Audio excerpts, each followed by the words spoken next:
Welcome to Business Innovators Radio, featuring industry influencers and trendsetters sharing proven strategies to help you build a better life right now. Welcome to Brilliance Business TV, conversations with leading experts in business. I am your host, Mark Stephen Pooler. We have a wonderful guest today with a really colourful story, Sandee Sgarlata. Sandee has so many things in common with me. I'm really looking forward to a conversation with her. And let me ask you a question. Is there a key to happiness? I think there could be. So we're in for an interesting conversation today. I just want to make an official shout out to our show sponsors, Dreamweaver Artist Ranch. We are streaming live on mspnewsglobal.com.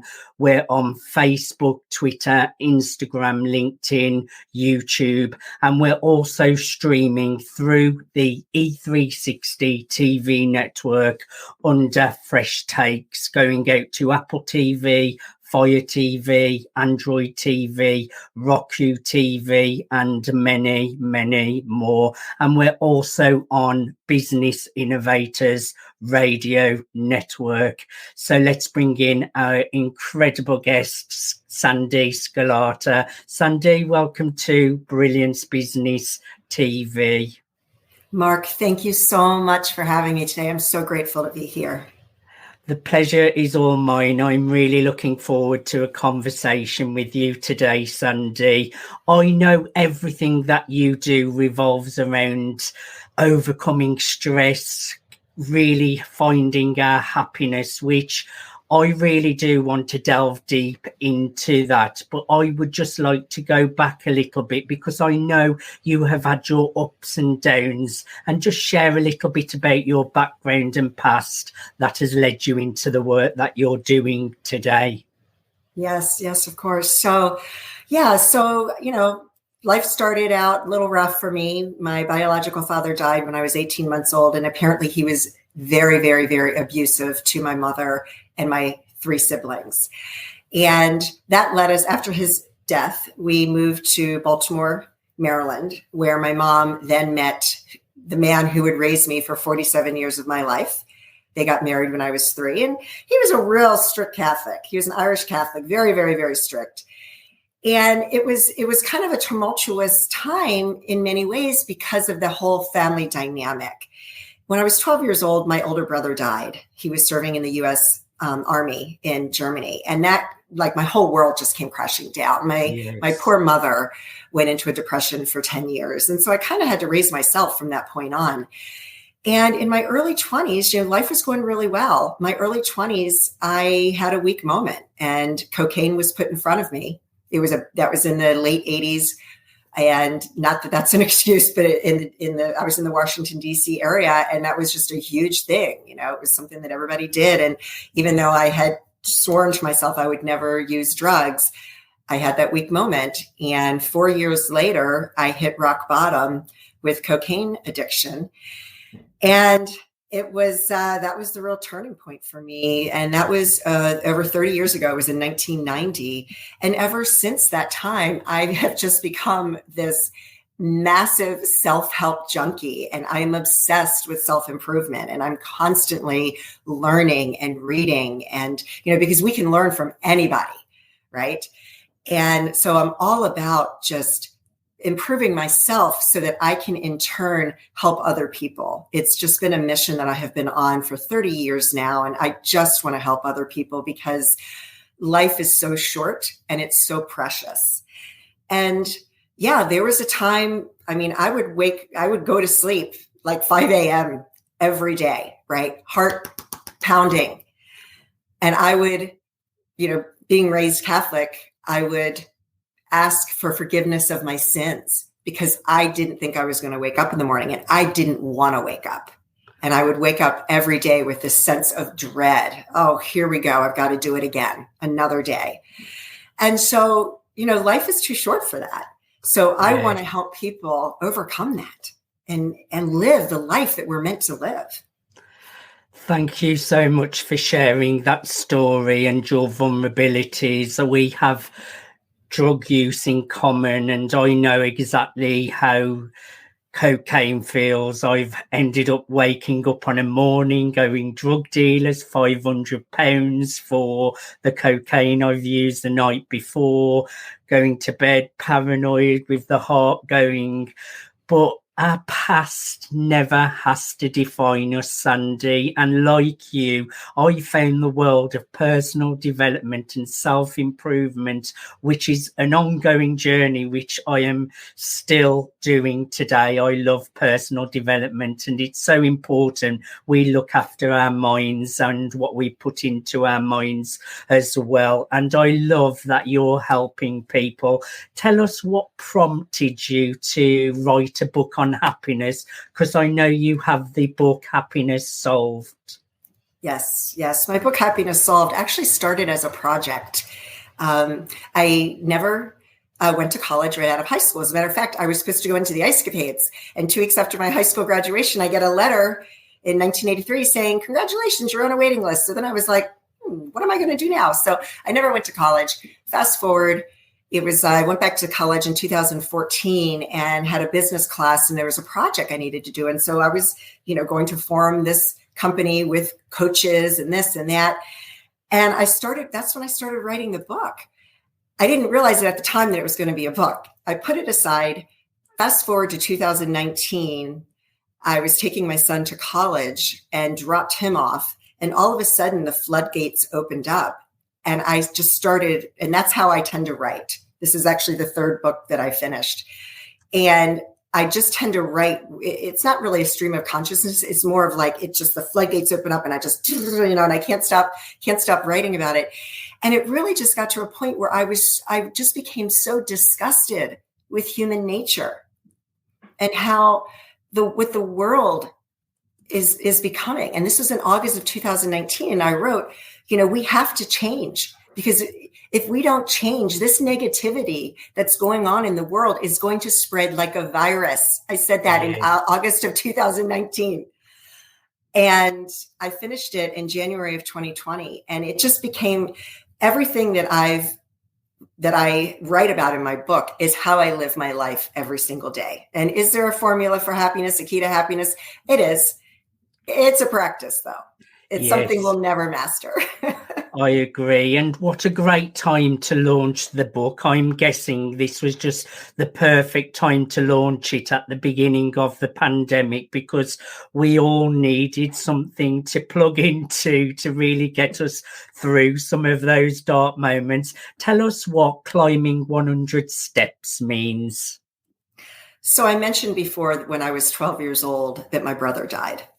So my mother and father went away for a second honeymoon. They renewed their vows.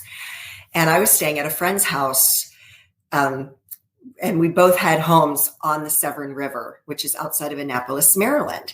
And I was called home early, and it was quicker to bring me home by boat. So my friend and her older brother, we hop in their boat, go down the Severn River. It was only a few minutes. And I wasn't really worried about why I was called home early. I kind of thought that my grandfather probably had passed away. He was in and out of the hospital, and we were kind of preparing for that. So I wasn't that concerned. Not to say that I wouldn't be upset if that happened. It was just in the moment, and being 12 and carefree, and we're on the boat. And so there was 100 steps that went from the river dock up to our house.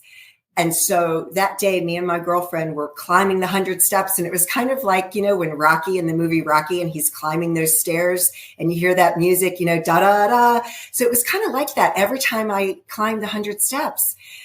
And when I got to the top, the news was broken to me and my whole world came crashing down. So my whole life, it's kind of a metaphor. My whole life has been about trying to get back to that place of how I felt when I was climbing the 100 steps.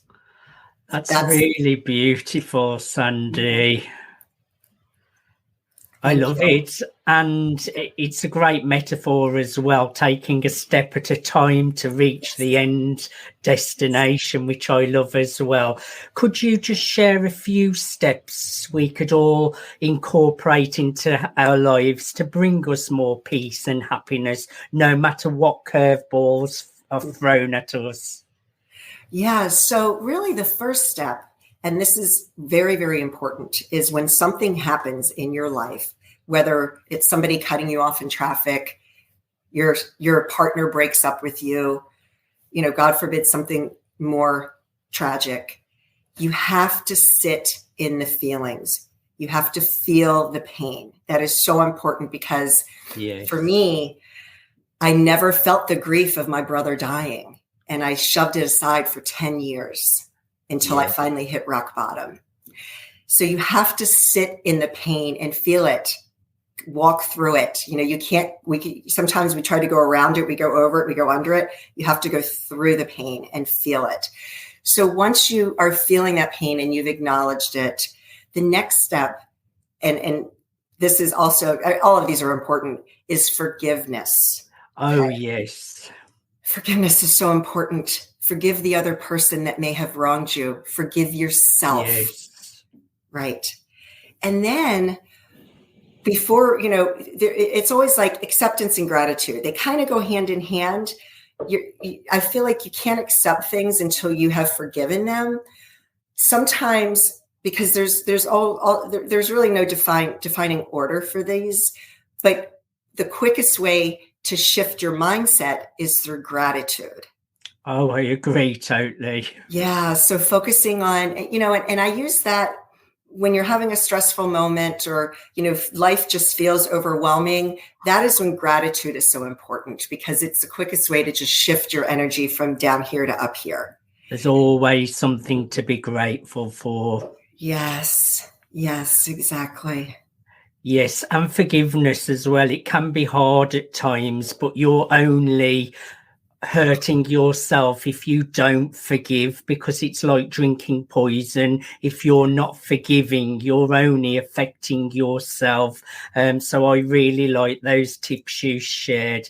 Going off topic a tiny bit, Sandee, figure skating, tell us about that, because when I was 9 to the age of 15, I used to do dancing. So not figure skating, but I used to do dancing right up until my 16th birthday. I got to championship level, and I really feel like that gave me skills what I use even today, like persistence, never giving up.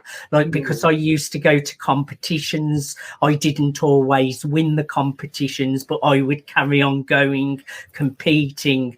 And I really feel like that gave me some great life skills even today, being really, really resilient. Tell us a little bit about your career in ice skating.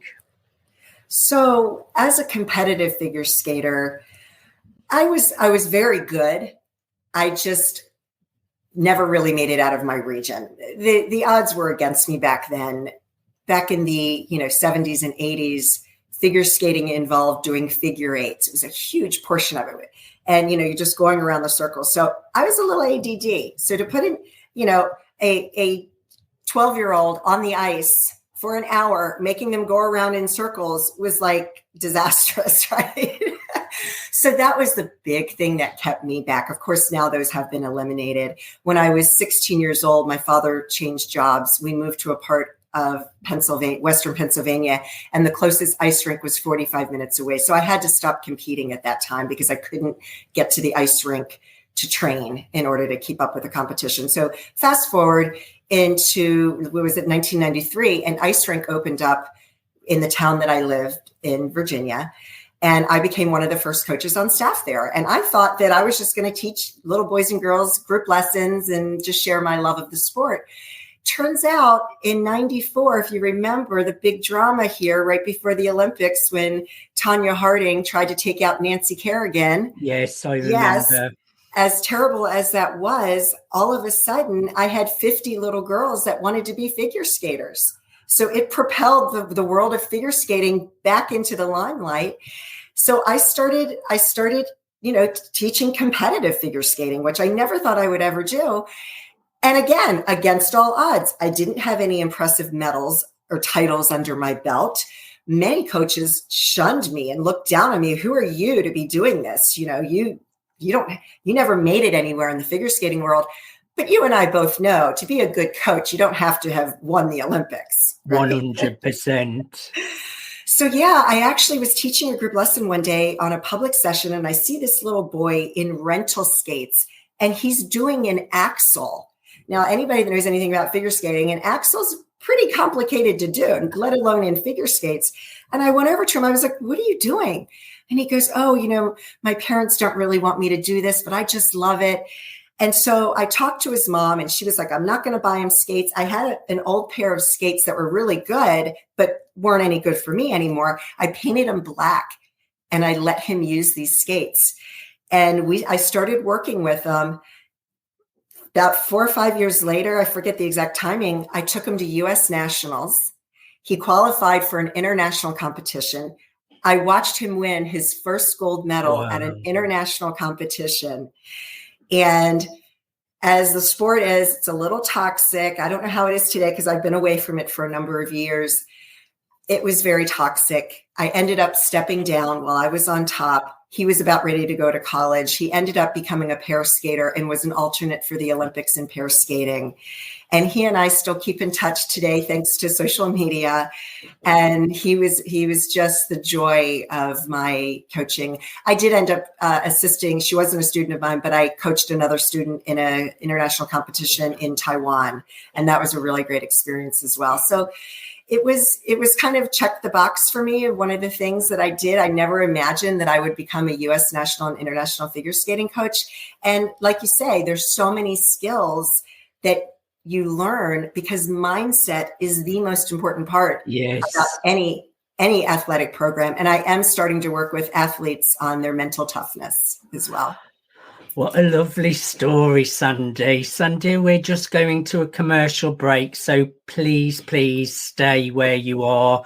Thank you, everyone, for joining us for part 1 of Brilliance Business TV. Today, we're in conversation with Sandee Sgarlata, the award-winning author of Happiness Unsolved. Stay with us, won't be too long.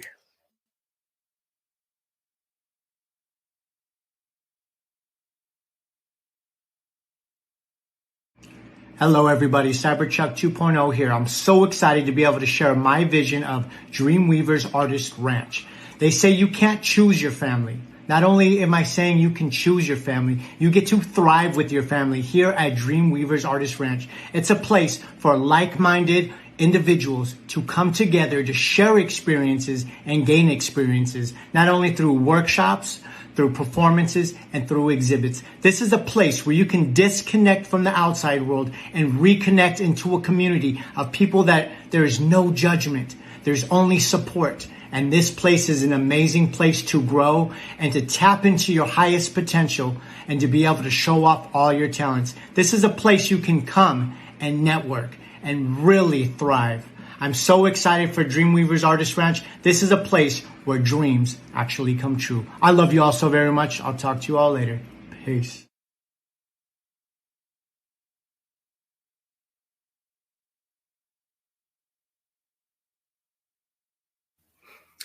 Welcome back to Brilliance Business TV, conversations with leading experts in business. Today we're in conversation with Sandee Sgarlata, and today our conversation is all about happiness. Sandee, now in February 2020, Forbes put out an article by Mark Murthy.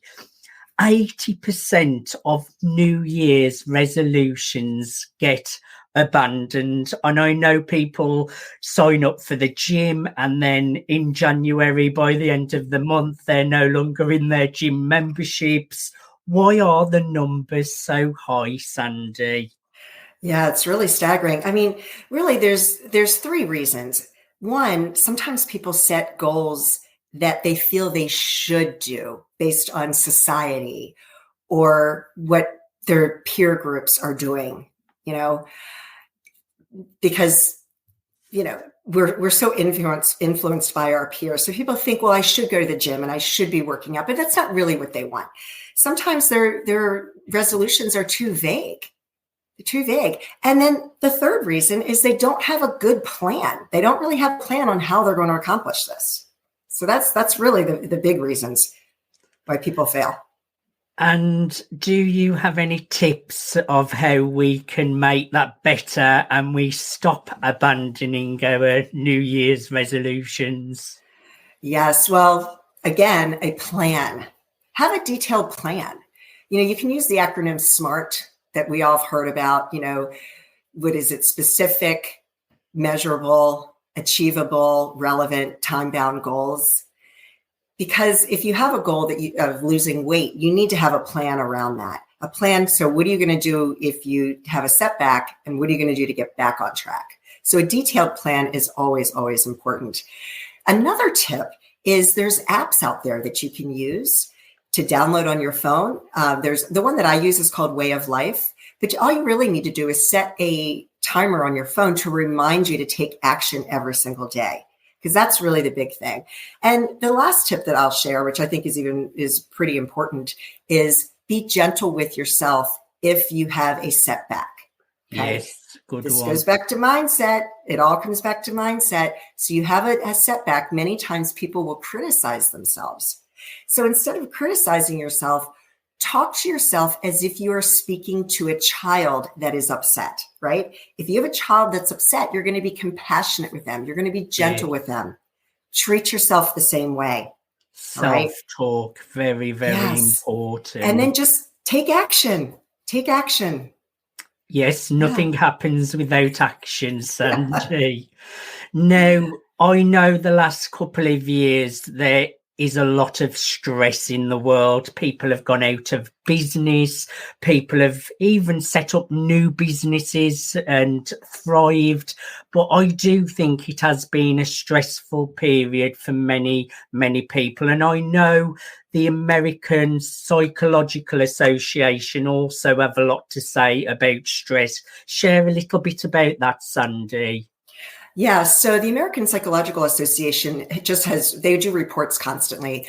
The big thing is the numbers are staggering as to how many people are actually living with high amounts of stress. Now, WebMD actually came out with a report, and I found this to be really fascinating. 75 to 90% of all doctor's office visits are for stress-related ailments or complaints.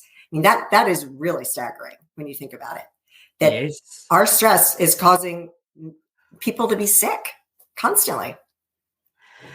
And do you have some words of wisdom, any tips to help us overcome our stresses? Well, exercise is the best thing you can do because it raises your endorphins and it's going to calm you down. So number one is exercise. Deep breathing. If you're really stressed, and this also helps with anxiety, take 10 slow, deep breaths in through your nose, and you hold it, and then you exhale out. And if you do that really after 3 or 4 times, but try to do it 10 times because then it really calms you down. Another interesting tip that a lot of people don't realize, why do people flock to the beach and you take your shoes off and you walk on the beach, right? Obviously, if the sun's shining, there's a breeze, you hear the ocean. But what's really happening is your bare feet are touching the ground. So there's a tool called grounding or earthing. I've seen a program on that, Sandee. Yeah. So you just walk in the grass in your bare feet. You don't have to go to the beach. Just walk outside on the grass. It's wet here in England, though, Sandee. Yeah. And it's a little cold. I know. But all the tips that you're sharing, Sandee, we're on such of the same page with everything, like gratitude. I'm really big on gratitude. I exercise now 4 times a week. I never used to, but I do now. Also, diet's important as well, the foods that you put in to your body as well. And forgiveness, all of these things, just doing them daily, they really do help you to create a whole new reality. I've used it all in my life and completely changed my outer reality. Do you agree with me there? Those are the things I do every single day. I mean, I start my day with gratitude. And if you can start your day with gratitude. Now, I used to be really good about writing it down. Some days I do that. Other days I just think about it. But, there's days when you wake up when you know how busy your day is. And you don't want to start your day that way, right? Because you're going to instantly start going into this frame of mind that's not healthy. So instead of thinking about everything you have to do today, just start in gratitude and focus on your gratitude, because then everything that you have to do is going to be a joy to do, right? I do it just before I fall asleep. I go through my mind of every single thing I'm grateful for that day. The air that I breathe, the car, my family, the food that I've eaten through the day, every little thing I do go through my mind. And then I go into a little visualization and of all the things I want to create. And I wake up and I do a guided meditation with my headphones in. But these little routines, they help you to think better and act better and show up better and control the day a lot better. So, Sandee, we have really got so much value from you today.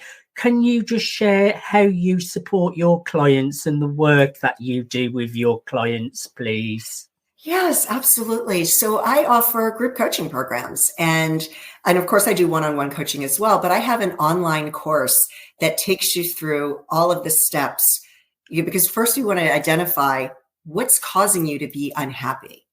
What are the things that are causing you to be unhappy? And I have, dozens of videotapes that people can log on to the online course and watch the program. I have exercises. I have group coaching sessions where we dive into mindset, kind of like topics like we're talking about today, but really deep.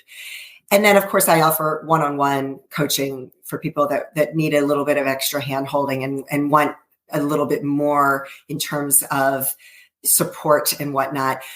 But what I also do, as you were talking about, you're doing your visualizations, I help people, because once you get your mindset back on track and it becomes a daily routine for you, there's a whole world out there. I am a master in manifesting. And Me too. Yes. And I keep saying action, action, action, because in the law of attraction, the word action is in there. Yeah. So I help people create the life that they've always imagined.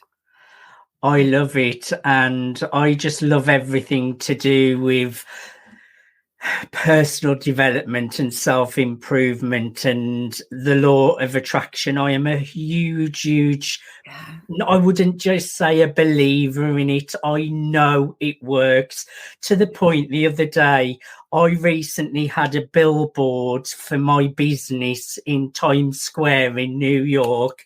I saw that. Yeah. And I draw my reality I want to create, because it sets off the creative part of your mind. So I will draw it.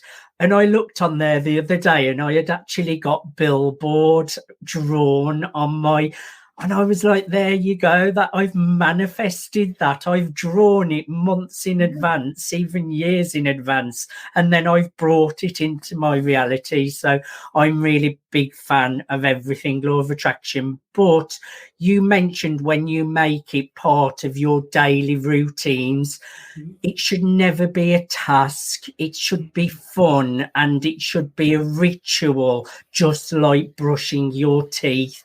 But when you enjoy it, it's so becomes part of your routine. It does just become like a habit, like brushing your teeth. Would you agree with me there, Sandee?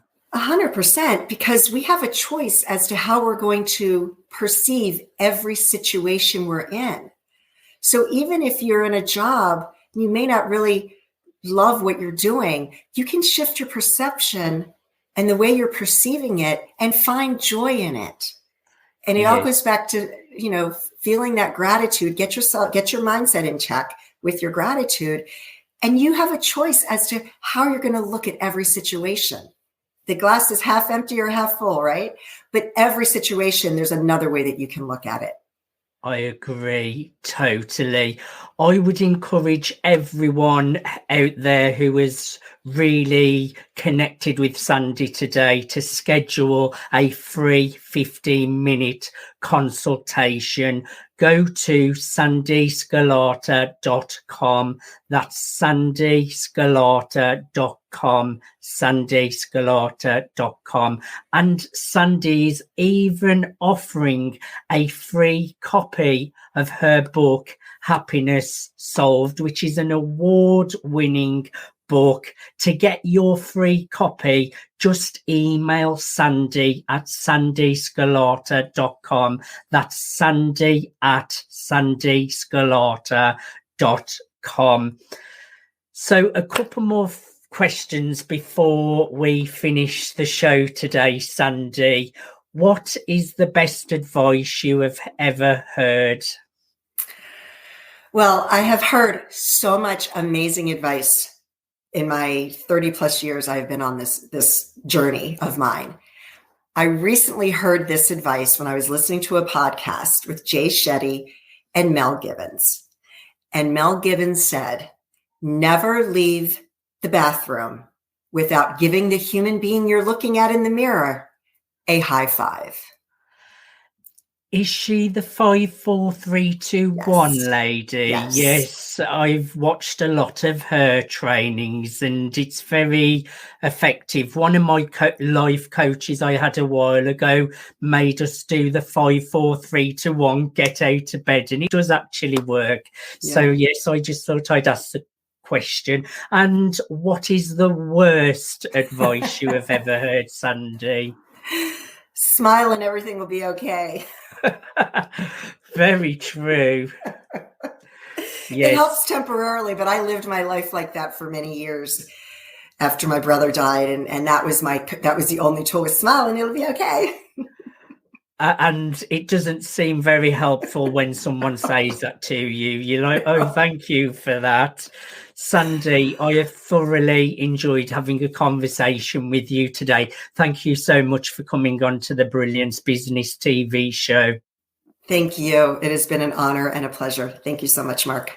Thank you so much. The pleasure's all mine. Thank you, everyone, for joining us for Brilliance Business TV, conversations with leading experts in business. Today, we have been in conversation with Sandee Sgarlata. We have shared so many pearls of wisdom to overcome stress, using gratitude, using forgiveness, exercise. We have really shared lots of wisdom in how we can all overcome our stresses. And thanks for listening to Business Innovators Radio. To hear all episodes featuring leading industry influencers and trendsetters, visit us online at businessinnovatorsradio.com today.